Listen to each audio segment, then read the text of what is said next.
Hi guys! Good morning! Ganda-ganda ko dito sa filter huwag kayong masyok filter lang yan. May gusto lang ako sabihin. Bakit kaya ganun, no? May mga taong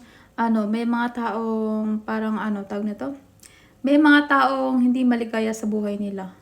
Or sa bagay, lahat naman ng tao may freedom mag-comment kung ano bang gusto nila sabihin. Kaso, sana man lang isipin nila kung kung makakasama ba sa damdamin ng kukomenta nila.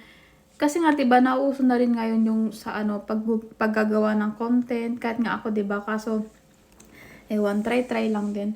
Kaso alam niyo ba guys, ako kasi nung dati talaga ganyan din talaga ako. Wala akong pakialam basta pag nakita ko yung video, kunwari naiirita ako, pangit. At talaga nagko-comment talaga ako no. Pero ngayon na gusto ko na rin sanang gusto ko na rin gumagawa ng video tapos i-upload.